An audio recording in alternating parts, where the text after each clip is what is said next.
Hello दोस्तों, नमस्कार। मैं Manoj Kumar Bhaskar knowledge career academy पे आपका हार्दिक स्वागत करता हूं। दोस्तों, नॉलेज कैरियर एकेडमी पे आज पांचों प्रयाग है उसके बारे में पढ़ेंगे हम लोग। और जो नदी अलकनंदा है, धौली गंगा है, नंदाकिनी है, पिंडारी है, मंदाकिनी है और भील गंगा है, गंगोत्री, सबके बारे में पढ़ने के बाद अंत में गंगा भागीरथी गंगा जी के बारे में पढ़ने के बाद हम लोग पूरा बांग्लादेश में किस नाम से गिरती हैं, कितनी लंबाई है, सारी चीज़ें पढ़ेंगे आज। तो दोस्तों शुरू करते हैं गंगा नदी को। पहला जो शुरुआत होता है, सतोपत एक ग्लेशियर है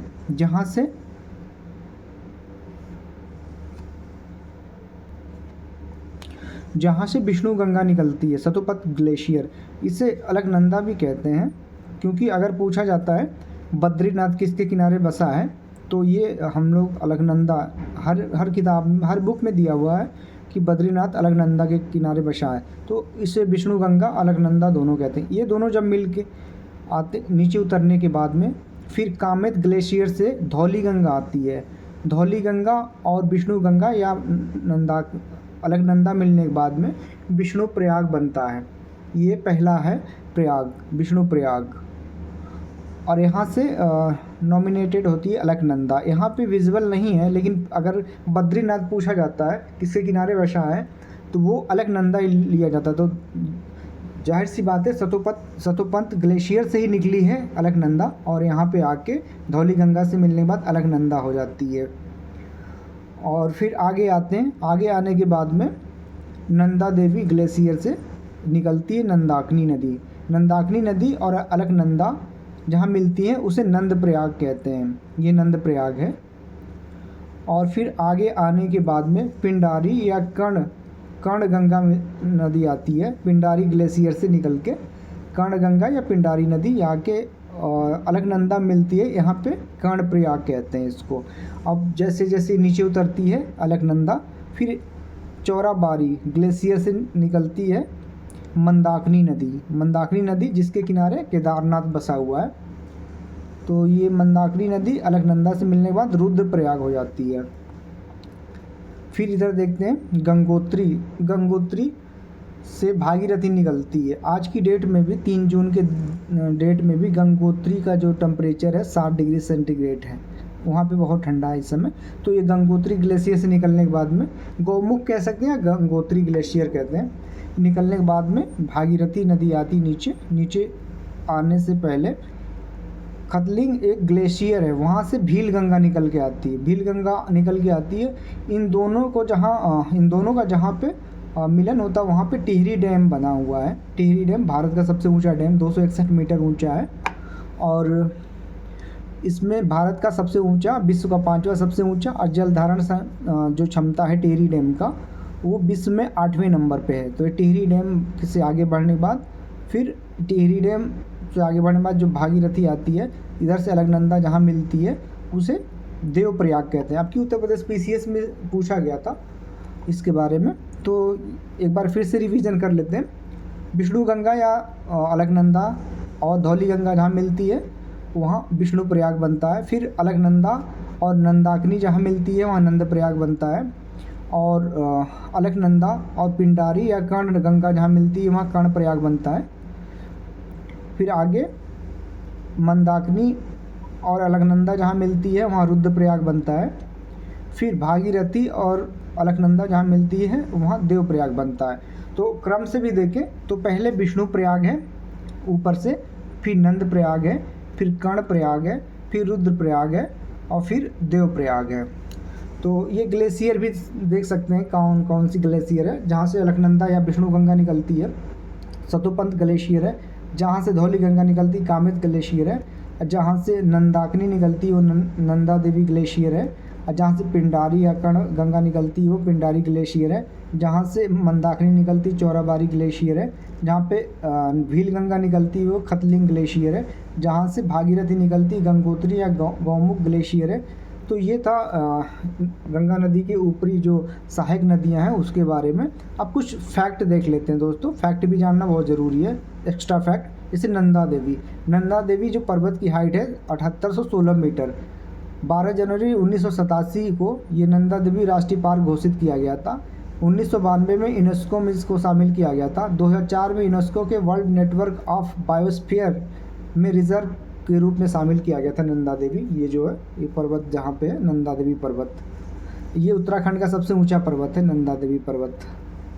आगे देखें टिहरी डैम, इसके बारे में देख लें। टिहरी डैम के बारे में, टिहरी डैम भागीरथी नदी पे है, ऊंचाई इसका 261 मीटर है। भारत का सबसे ऊंचा और विश्व का 5वां सबसे ऊंचा ये डैम है और जल धारण क्षमता में विश्व का 8वां सबसे ऊंचा डैम है। अब देख लें इसके बारे में, गंगोत्री के बारे में। गंगोत्री के बारे में थोड़ा सा सिंबल के रूप में लिया गया। दक्षिण गंगोत्री जो पहले हमारा अनुसंधान केंद्र था अंटार्कटिका में, उसे दक्षिण गंगोत्री के नाम से लिया गया था। इसकी स्थापना हुई थी 1983-84 में। इसके बाद में मैत्री जो अनुसंधान था उसकी स्थापना 1988 में हुई थी और भारतीय जो 2012 में हुआ था। तो गंगोत्री से ही दक्षिण गंगोत्री लिया गया था हमारे पहले रिसर्च सेंटर अंटार्कटिका में, वेधशाला में। तो ये था थोड़ा सा फैक्ट, एक्स्ट्रा फैक्ट था इसके बारे में। तो इम्पोर्टेंट इसका ये है कि विष्णु प्रयाग, नंद प्रयाग, कर्ण प्रयाग और रुद्र प्रयाग। अब एक थोड़ा सा और इम्पोर्टेंट है, अगर पूछा जाता है कि बद्रीनाथ किसके किनारे बसा है तो वो अलकनंदा BA बद्रीनाथ, यहाँ से देख लें अगर आप रटना चाहते हैं थोड़ा सा समझ के और कभी नहीं भूलेंगे आप, तो ये BA मतलब बद्रीनाथ किसके किनारे बसा है, अलकनंदा। और मंदाकिनी किसके, और केदारनाथ किसके किनारे बसा है, तो मंदाकिनी। तो यम के ये है, या KM कर सकते हैं, किलोमीटर कर सकते हैं, और BA कर सकते हैं, या किलोमीटर ही कर सकते हैं इसको किलोमीटर में। तो किलोमीटर KM हो जाएगा केदारनाथ मंदाकिनी किनारे और बद्रीनाथ अलकनंदा किनारे। तो ये दो चीज़ आप हमेशा याद रख लें, क्योंकि ये जब हम कोई अगर ट्रिक से नहीं याद करते हैं सब चीज़ें तो हम वहाँ पे जाके कंफ्यूज हो जाते हैं। तो ये चीज़ें याद रख लें कि बद्रीनाथ अलकनंदा किनारे और केदारनाथ मंदाकिनी के किनारे, ये एक्स्ट्रा फैक्ट था। अब दोस्तों आगे देखेंगे, जब भागीरथी नीचे उतरती है आप उत्तराखंड से, उत्तराखंड के से में और इम्पोर्टेंट देख लें थोड़ा। उत्तराखंड जो है उत्तर प्रदेश से अलग होके बना था। उत्तराखंड उत्तर प्रदेश से अलग बना था। ये 9 नवंबर 2000 में उत्तर प्रदेश से अलग हुआ था। इसका क्षेत्रफल है 53,000 वर्ग किलोमीटर और ये बहुत ही सुंदर प्रदेश है। और यहाँ से सारी नदियों, यहाँ पे देव का प्रदेश कह सकते हैं, देवालय कहते हैं इसको। अब देखते हैं आगे, यहाँ पे जब ये भागीरथी नीचे उतरती है उत्तराखंड के, ये हरिद्वार से मैदानी भाग में प्रवेश करती है, उत्तर प्रदेश में बिजनौर में प्रवेश करती है, उत्तर प्रदेश के बिजनौर में प्रवेश करती है। अब फिर देखते हैं जो गंगा है नीचे, इससे कौन कौन सी नदियाँ मिलती हैं उत्तर प्रदेश में, आगे देखते हैं दोस्तों। हरिद्वार से आने के बाद में जब उत्तर प्रदेश में बिजनौर में प्रवेश करती है गंगा नदी, तो यहाँ से पहली नदी जो मिलती है उसमें लेफ्ट में वो है रामगंगा नदी। रामगंगा नदी दोस्तों पिथौरागढ़ से निकलती है। पिथौरागढ़ जो है चंपावत ज़िले के ऊपर, ये कार्बेट नेशनल पार्क इसी के किनारे है, इसी के बीच से आती है रामगंगा नदी और ये कन्नौज में आके गंगा में मिल जाती है। कन्नौज में गंगा में मिलने के बाद दूसरी नदी जो है वो है गोमती नदी। गोमती नदी निकलती पीलीभीत के फुलहर झील, माधव टांडा एक जगह है पीलीभीत में, वहाँ से निकलती है और ये गाजीपुर में 960 किलोमीटर चलने के बाद में गंगा नदी में मिल जाती है यहाँ पे। फिर तीसरी नदी है घाघरा नदी। घाघरा नदी मानसरोवर झील से निकलती है नेपाल तिब्बत के पास से और ये छपरा, जो इस समय सारण कहते हैं, बिहार का एक ज़िला है, वहाँ पे जाके 970 किलोमीटर चलती है उत्तर प्रदेश में और जहाँ से इसका उद्गम स्थल है नेपाल में, ये 1080 किलोमीटर चल के छपरा सारण में जाके गंगा नदी में मिल जाती है। फिर आगे देखते हैं गंडक।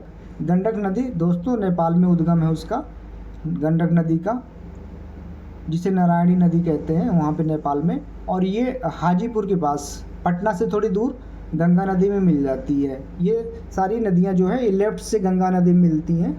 और आगे कोसी नदी, जिसका भी उद्गम स्थल कोसी नदी ये देख सकते हैं नेपाल के ऊपर है, ये तिब्बत के पास है, तिब्बत से है। इसका उद्गम स्थल है। और ये कटिहार जो है बिहार का आखिरी ज़िला है कटिहार, किशनगंज के पास में, वहाँ पे जाके गंगा नदी में मिल जाती है। तो ये थी कि गंगा नदी में उत्तर प्रदेश और बिहार के बीच में मिलने वाली जो नदियाँ हैं वो लेफ्ट से ये नदियाँ थी। अब देखते हैं कि राइट से कौन कौन सी नदियाँ गंगा नदी में मिलती हैं। तो पहली नदी है यमुना जो है ये राकेशताल यमुनोत्री से निकलती है। यमुनोत्री से निकलने के बाद में बंदरपूछ से निकलने के बाद में ये प्रयागराज में गंगा मिल जाती है। दूसरी सोन नदी है। सोन नदी अमरकंटक अनूपपुर डिस्ट्रिक्ट है मध्य प्रदेश में, वहाँ से निकलती है और ये पटना के पास में गंगा में मिल जाती है सोन नदी। और फिर आगे चलने के बाद में गंगा नदी के दो भाग हो जाते हैं, हुगली और ये गंगा नदी जब बांग्लादेश में प्रवेश करती है तो पद्मा के नाम से जानी जाती है, पद्मा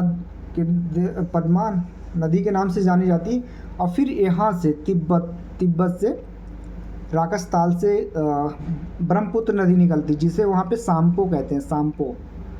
तिब्बत में इसको सांपो के नाम से जानते हैं। और जब ये यहाँ प्रवेश करती है अरुणाचल प्रदेश में तो इसको दिहांग कहते हैं।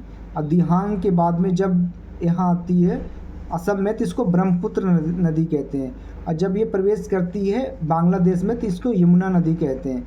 और बांग्लादेश में ब्रह्मपुत्र को यमुना नदी और गंगा को पद्मा नदी। अब जब ये दोनों धाराएं सम्मिलित होती हैं यहाँ पे आके, तो फिर इस दूसरे जो तीसरी नदी बनती है सम्मिलित धारा से, उसको मेघना नदी कहते हैं। और मेघना नदी का जल स्रोत इस सीधे बंगाल की खाड़ी में गिर जाता है। तो दोस्तों ये था गंगा नदी का उद्गम और इनकी सहायक नदियाँ कौन लेफ़्ट से आती कौन राइट से आती हैं। ये बहुत इंपॉर्टेंट है, गंगा जो नदी तंत्र है बहुत इंपॉर्टेंट है। और एग्ज़ाम में कहीं ना कहीं से ये ज़रूर पूछा जाता है कि लेफ़्ट से कौन सी नदी निकलती है, राइट से कौन सी नदी निकलती है। तो गंगा नदी से संबंधित अब कोई भी क्वेश्चन है जो आपका छूटेगा नहीं। इसकी सहायक नदियों के बारे में भी पढ़ाया जाएगा, भारत की जो और भी नदियां हैं उनके बारे में ऐसे ही पढ़ाया जाएगा, एक एक फैक्ट से पढ़ाया जाएगा, बहुत सारे फैक्ट निकाल के, ताकि आप अगर एक बार वीडियो को पढ़ लें तो दोबारा किसी जगह से पढ़ने की ज़रूरत ना पड़े। तो दोस्तों नॉलेज कैरियर एकेडमी अगर आपको कोई भी कंटेंट अच्छा लगे तो लाइक से सब्सक्राइब और शेयर करें ताकि दूसरे तक ये पहुँचे जिनको इनकी ज़रूरत है। धन्यवाद दोस्तों।